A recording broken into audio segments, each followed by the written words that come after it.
Mapagpalang araw po sa atin lahat, panibagong araw at panibagong vlog naman po tayo. Tara. Puntahan po natin yung mga araw. Tingnan po natin yung mga kanilang gagawin pa kasi po tapos na po mag-istaka.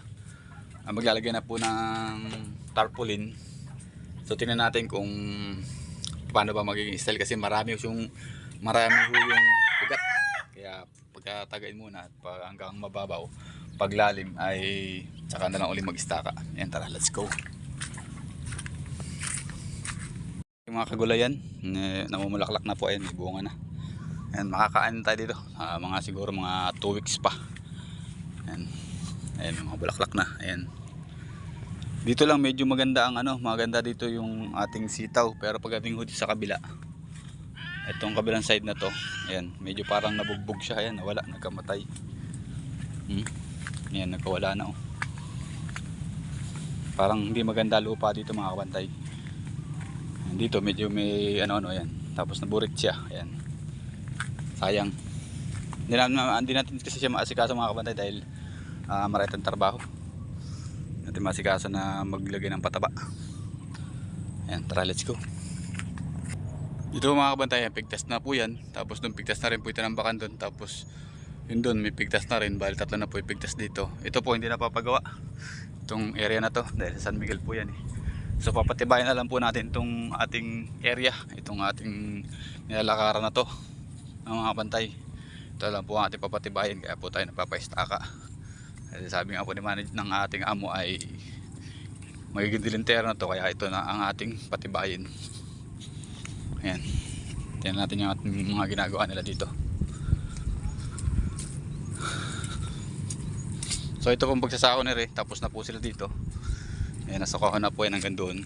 Meron pa akong ilang na hindi pa nasasakuhan.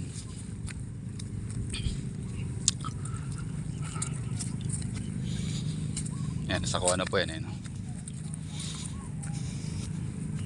So ito, sasakuhan pa rin po yan. Hindi na masistakaan yan. Ito po yung nabilahan at nagawa na. At ano na po ito, yung dito. Tatagayin yung mga ugat-ugat para mailapat yung tarpaulin. Ayan, ere.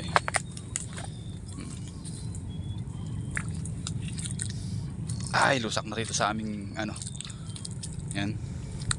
Tataga-tagayin yung mga ibang ugat.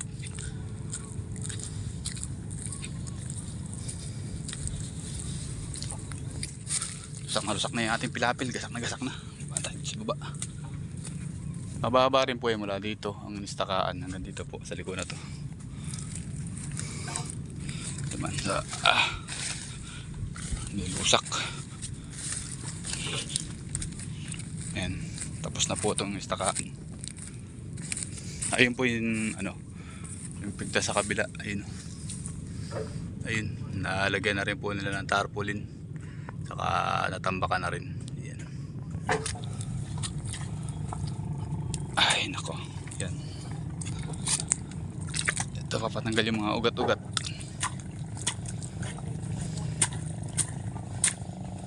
para malapatan ng tarpaulin.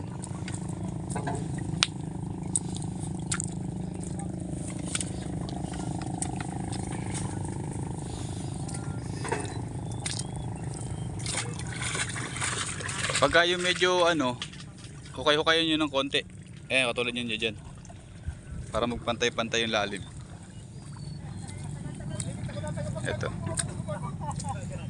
Ito sila ng tandaan lang baka sumisid sa paa.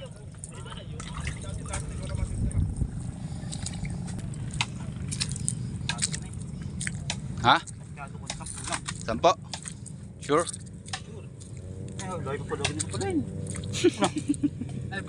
Alam ko dito lang nandun. Sure. Dito sa kabila ay nag-i-istaka na rin. Kaya patibay na rin nila kanilang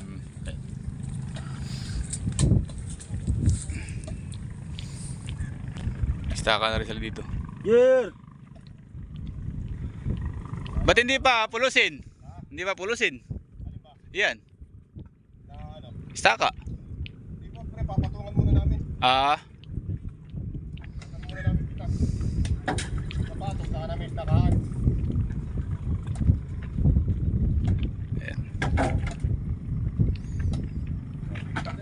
Papatibay na rin sila ng kanilang mga pilapil.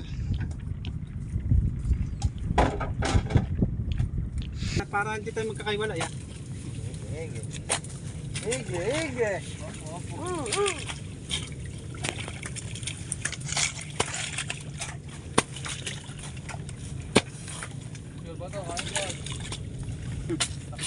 Tap, tubi yan.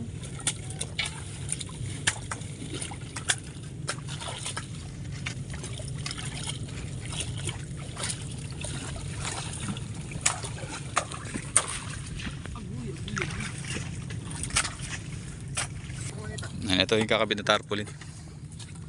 Lapad na dito mga nasa 2 metro. 2 metro mahigit.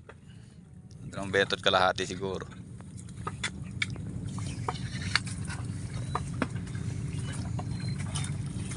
Ng pagkatarpaulin, malakas ang hangin eh.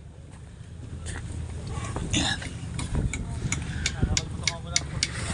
Ha? Ngalin? Nang? Pabibili ka? Hey boy. Kiboy? Aray ko. Nililipad ang hangin eh. Dapat pala sa labas, no?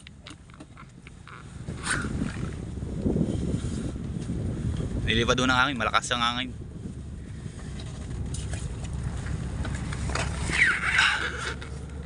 Ayan.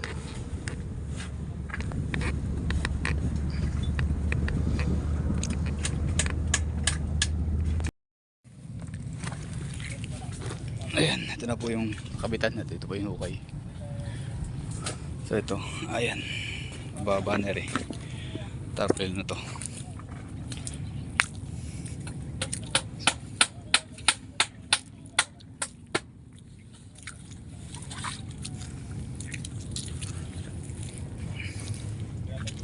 Ayan, ang ganda no.